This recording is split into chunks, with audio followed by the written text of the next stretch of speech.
আমাদের পিতামাতা গাছের ছাল বাকল পরে থাকতো না। আমাদের পিতামাতা ওই যেগুলো পশ্চিমারা শিখায় আর কি, গুহার মধ্যে গাছের ছাল বাকল পরে থাকতো, হাড় হাড্ডি খাইতো, এরকম ছিল না। বরং প্রথম মানুষ হচ্ছেন একজন নবী, যিনি একজন সবচেয়ে সভ্য মানুষ, যাকে আল্লাহ নিজে সব জ্ঞান শিক্ষা দিয়েছেন। পৃথিবীতে কিভাবে চলতে হবে আল্লাহ শিখিয়েছেন, কিভাবে শিকার করতে হবে, কিভাবে চাষবাস করতে হবে, কিভাবে কাপড় পরতে হয়। আল্লাহ পাক কাপড় নাজিল করেছেন আসমান থেকে প্রথম দিকে, তারপরে বুনন শিক্ষা দিয়েছেন, শিক্ষা, তারপরে বাণিজ্য, কৃষি ইত্যাদি, রাজনীতি, সবকিছু আল্লাহ শিক্ষা দিয়েছেন আদম আলাইহিস সালামকে।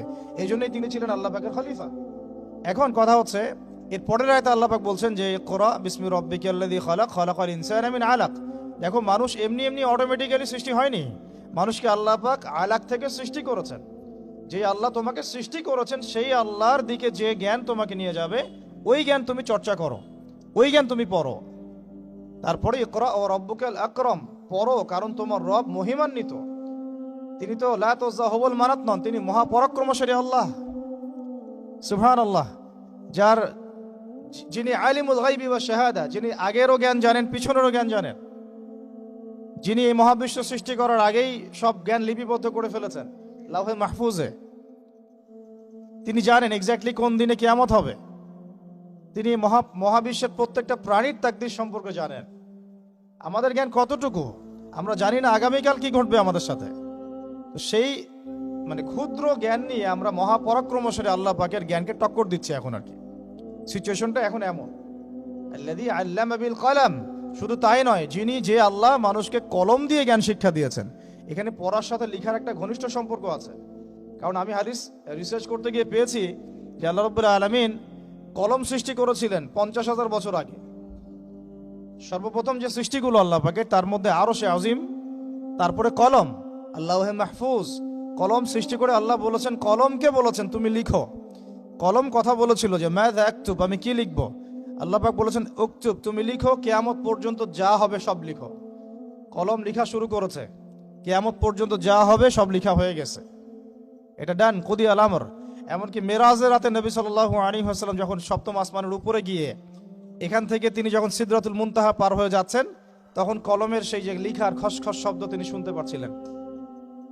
আমরা এগুলা বুঝি না যে পড়ার সাথে লিখার একটা গভীর সম্পর্ক আছে। আল্লাযী আল্লামা বিল কলম আল্লামাল ইনসান মা লাম ইয়ালাম, এটা আরো বড় শব্দ, এটা আরো বড় বাক্য। আল্লামাল ইনসান, যে আল্লাহ মানুষকে জ্ঞান শিক্ষা দিয়েছেন, মা লাম ইয়ালাম, যে জ্ঞান মানুষ জানতো না। আমরা সৃষ্টিগতভাবে জ্ঞানী ছিলাম না, ফুল স্টপ। আমাদের কোনো জ্ঞান ছিল না। আপনি যত জ্ঞানতাত্ত্বিক দর্শন আছে ঘাটেন, আপনি 3টা দর্শন পাবেন। একটু আমার দিকে ফোকাস করেন। জ্ঞানতাত্ত্বিক যত দর্শন আছে, আমি ফিলোসফির স্টুডেন্ট ছিলাম এক সময়, এগুলো সব বই আমাদের পড়া শেষ আলহামদুলিল্লাহ, এবং আমাদের রেজাল্ট কখনো সেকেন্ড ক্লাসও আসে নাই। জ্ঞানতাত্ত্বিক যত দর্শন আছে দেখবেন 3 ভাগে বিভক্ত।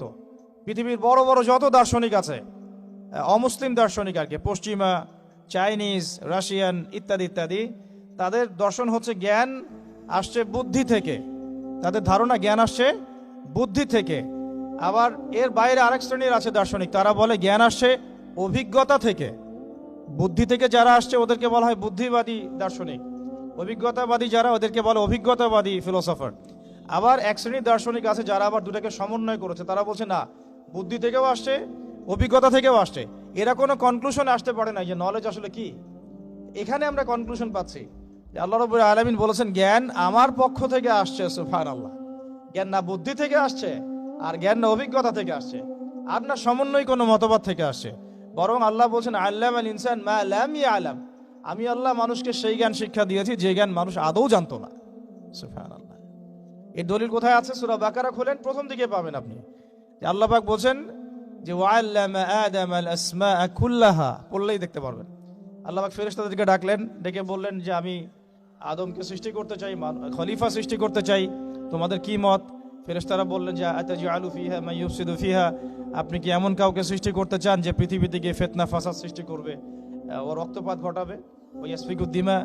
আল্লাহ বলছেন ইন্নী আ'লামু মা লা তা'লামুন, আমি যা জানি তোমরা তা জানো না। আমি এই ডিটেলস গল্পটা বা ঘটনা বলতে যাচ্ছি না, সময় আমার হাতে নাই এত। আমি বলতে যাচ্ছি আল্লাহ পাক আদম আলাইহিস সালামকে সৃষ্টি করে সর্বপ্রথম তাকে জ্ঞান শিক্ষা দিয়েছেন। শুধু জ্ঞান না, আল্লাহ বলছেন ওয়াল্লামাল আদামা আসমাআ কুল্লাহা। জানলে আপনি বুঝতে পারবেন যে আল্লাহ পাক বলছেন যে আমি আদমকে এই মহাবিশ্বের সব জ্ঞান শিক্ষা দিয়েছি। আমাদের পিতামাতা গাছের ছাল বাকল পরে থাকতো না। আমাদের পিতামাতা ওই যে যেগুলো পশ্চিমারা শিখায় আর কি, গুহার মধ্যে গাছের ছাল বাকল পরে থাকতো, হাড় হাড্ডি খাইতো, এরকম ছিল না। বরং প্রথম মানুষ হচ্ছেন একজন নবী, যিনি একজন সবচেয়ে সভ্য মানুষ, যাকে আল্লাহ নিজে সব জ্ঞান শিক্ষা দিয়েছেন। পৃথিবীতে কিভাবে চলতে হবে আল্লাহ শিখিয়েছেন, কিভাবে শিকার করতে হবে, কিভাবে চাষবাস করতে হবে, কিভাবে কাপড় পরতে হয়। আল্লাহ পাক কাপড় নাজিল করেছেন আসমান থেকে প্রথম দিকে, তারপরে বুনন শিক্ষা দিয়েছেন, শিক্ষা, তারপরে বাণিজ্য, কৃষি ইত্যাদি, রাজনীতি, সবকিছু আল্লাহ শিক্ষা দিয়েছেন আদম আলাইহিস সালামকে। এই জন্যই তিনি ছিলেন আল্লাহ পাকের খলিফা। খলিফা মানে পৃথিবীতে যে আল্লাহর হুকুম বাস্তবায়ন করে, যে পৃথিবীতে আল্লাহর হুকুম বাস্তবায়ন করে সে আল্লাহর খলিফা। যে পৃথিবীতে আল্লাহর হুকুম বাস্তবায়ন করে না সে এই দুনিয়াতে শয়তানের খলিফা, ফুল স্টপ। তো আদম আলাইহিস সালাম আল্লাহ পাক তাকে নিজ নিজ জ্ঞানে জ্ঞানী করেছেন, তার পক্ষ থেকে জ্ঞান শিক্ষা দিয়েছেন। এরপরেই ফেরেশতাদেরকে দিয়ে সিজদা করিয়েছেন। আমাদের চোখের কারণে না, কানের কারণে না, বডির শেপের কারণে না, ফিজিক্যাল শক্তির কারণে না। কারণ আমাদের এই দুনিয়ার যত মানুষ আছে, এই যে 500 কোটি 700 কোটি আমরা বলি, একজন ফেরেশতার একটা পাখার বাড়ি দিয়ে সবগুলোকে শেষ করে দেওয়া যাবে। আমার কথা কি বুঝতে পারছেন?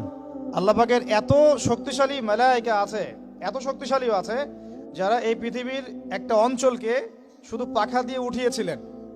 জর্ডানের এই জর্ডান জায়গাটার, ডেড সি, মৃত সাগর, এই জায়গাটার ওইখানে থাকতো সাদুম নামে এক গোত্র, যারা ছিল সমকামী, মানে হোমোসেক্সুয়াল, এখনকার শরীফার মতো আর কি। আল্লাহ পাক তাদেরকে এইভাবে ফেরেশতার ডানায় উঠিয়ে উপর থেকে পাথর নিক্ষেপ করে থেতলা করে উল্টা দিকে দাফন করেছেন একজন ফেরেশতার পাখা দিয়ে, জিবরাইল আলাইহিস সালাম। তো তাহলে ফেরেশতাদেরকে আল্লাহ পাক যে বললেন আদমকে সিজদা করো, এটা কিসের মানদণ্ডে? ফিজিক্যাল স্ট্রেংথের, নাকি স্ট্রাকচারের, নাকি অন্য কিছু? অবশ্যই এটা জ্ঞানের মানদণ্ডের। কারণ ফেরেশতারা সেই নাম বলতে পারেন নাই যেটা আদম আলাইহিস সালাম বলে দিয়েছেন। ফেরেশতারা সেই নাম বলতে পারেন নাই যেগুলো আদম আলাইহিস সালাম বলে দিয়েছেন, কারণ আল্লাহ পাক তাদেরকে ওটা শিখান নাই, আমাদেরকে শিখিয়েছেন। তাহলে দেখুন, আমরা সম্মানিত হয়েছি জ্ঞানের মানদণ্ডে। আর এই জ্ঞান এসেছে কার পক্ষ থেকে বলেন? আল্লাহর পক্ষ থেকে। তাহলে আমরা এখন জ্ঞানের উৎসও জানলাম, সংজ্ঞাও জানলাম। জ্ঞান কি? জ্ঞান মানে সেটাই যে আল্লাহর পক্ষ থেকে আসে, যা আমার ইহকালীন কল্যাণ করবে, পরকালে মুক্তি দিবে। শুধু ইহকালীন কল্যাণ যদি করে তাহলে এটাকে আমরা বলি বস্তুবাদিতা, মেটেরিয়ালিজম। আপনারা অনেকে শিক্ষিত মানুষ এখানে, সবাই জানেন, এগুলো বোঝেন। এটাকে বলি বস্তুবাদিতা বা মেটেরিয়ালিজম, যেটা আমার দুনিয়ার কল্যাণে কাজে দিবে। ফর এক্সাম্পল টেকনোলজি, আমার সায়েন্স, আমার মেডিকেল সায়েন্স, আমার ইঞ্জিনিয়ারিং, এগুলো জ্ঞান, অবশ্যই জ্ঞান, উপকারী জ্ঞান, বাট এটা আমার পরকালে কোনো কাজ নাই। দুনিয়ার জন্য যদি এটা উপকারী হয়, কোরআন সুন্নাহর সাথে সাংঘর্ষিক না হয়, ইটস ওকে, আমরা এটা নিতে পারবো এই পর্যন্ত। যদি আবার সাংঘর্ষিক হয়ে যায়, ফুল স্টপ, তখন আবার নেওয়া যাবে না। তো এটাও জ্ঞানের একটা অংশ, এটাও জ্ঞানের একটা পার্ট।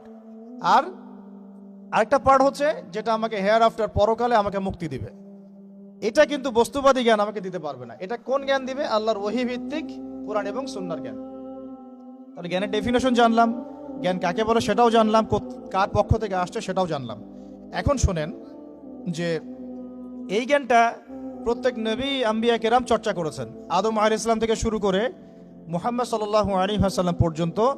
আমরা যে বলি, অনেকেই বলি 1,24,000, কেউ বলে 2,24,000, সংখ্যাটা আল্লাহ ভালো জানেন। যত নবী রসুলকে আল্লাহ পাঠিয়েছেন ওই আসমানি জ্ঞান দিয়েই পাঠিয়েছেন। যেই জ্ঞান কি আমরা বলি ওয়াহি, এক সময় ছিল তাওরাত, দেন জাবুর, ইনজিল, কোরআন, এভাবে প্রত্যেক যুগে যুগে আল্লাহ পাক নবী রসুল পাঠিয়েছেন। তাদের কাছে আল্লাহ পাক জ্ঞান পাঠিয়েছেন, ওয়াহি পাঠিয়েছেন, আসমানি কিতাব পাঠিয়েছেন। আল্লাহ বলছেন ওয়ালিকুল্লি কওমিন হাদ, আমি প্রত্যেক কওমের মধ্যেই হেদায়েত দাতা পাঠিয়েছি। তারা মানুষকে জ্ঞান শিক্ষা দিতেন, আত্মশুদ্ধি অর্জন করাতেন, দুনিয়ার জন্য যা কল্যাণ সেটাও শিক্ষা দিতেন, পরকালের জন্য যেটা কল্যাণ সেটাও শিক্ষা দিতেন। এটা ছিল আর কি কমপ্লিট কোড অফ সিলেবাস আর কি, দ্য সিলেবাস অফ এডুকেশন, এরকম ছিল।